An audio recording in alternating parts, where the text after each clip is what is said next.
বিশ্ববাসীর জন্য নতুন দুশ্চিন্তার বিষয় হরমুজ প্রণালীর নিচে থাকা সাবমেরিন কেবল। ইরান যদি এই কেবল কেটে ফেলে কি হবে? চলমান যুদ্ধ পরিস্থিতিতে বিশ্ব বাণিজ্যের জন্য অত্যন্ত গুরুত্বপূর্ণ নৌপথ হরমুজ প্রণালীতে কঠোর নিয়ন্ত্রণ আরোপ করেছে ইরান। এর ফলে বিশ্বজুড়ে ভয়াবহ জ্বালানি সংকটের আশঙ্কা তৈরি হয়েছে। জ্বালানি তেল পরিবহনের জন্য বিশ্বের সবচেয়ে গুরুত্বপূর্ণ হরমুজ প্রণালীর পানির নিচে বিশ্বব্যাপী ইন্টারনেট ট্রাফিক পরিচালনা করা একাধিক সাবমেরিন কেবলও রয়েছে।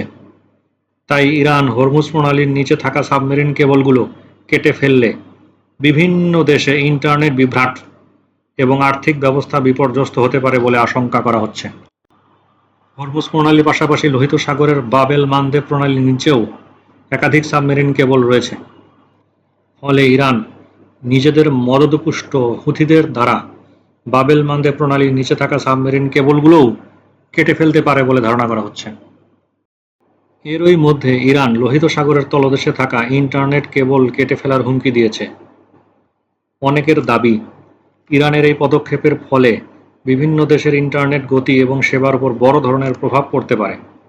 তবে ইরানের সরকারি কোনো সূত্র বা আন্তর্জাতিক নির্ভরযোগ্য কোনো সংস্থা এখনও আনুষ্ঠানিকভাবে হুমকির বিষয়টি নিশ্চিত করেনি। লোহিত সাগরের তলদেশে থাকা ইন্টারনেট কেবলের মাধ্যমে বিশ্বের মোট ইন্টারনেট ট্রাফিকের 17% প্রবাহিত হয়। এর মধ্যে অ্যামাজন, মাইক্রোসফট এবং গুগল সমর্থিত সংযুক্ত আরব আমিরাত এবং সৌদি আরবের এআই হাবগুলোও রয়েছে।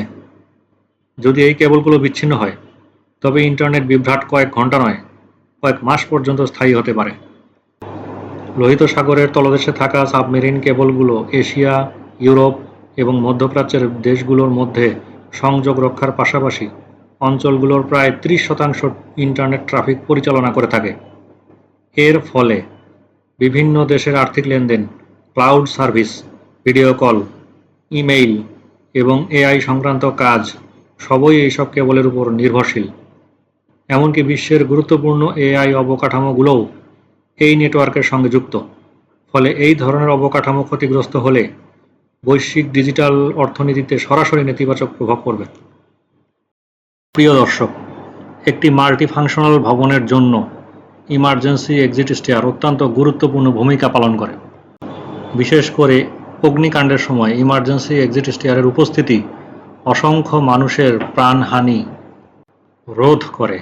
এই বিষয়টি জানার পরেও ভবনের নকশার সময় আমরা অনেক সময় ইমার্জেন্সি এক্সিট স্টেয়ার বিষয়টি আমলে আনি না বা বিবেচনা করি না, যা অত্যন্ত ঝুঁকিপূর্ণ এবং একটি রিস্কি গ্যাম্বল।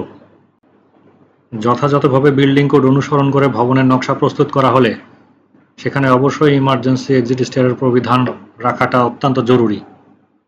তা না হলে অগ্নিকাণ্ডের সময় ব্যাপক আকারে প্রাণহানি রোধ করা অত্যন্ত কঠিন হয়ে পড়ে। কোড বেসড বিল্ডিং ডিজাইনের জন্য ডেসক্রিপশন বক্সে দেখানো নাম্বারে যোগাযোগ করুন। প্রকৌশলী আহসান।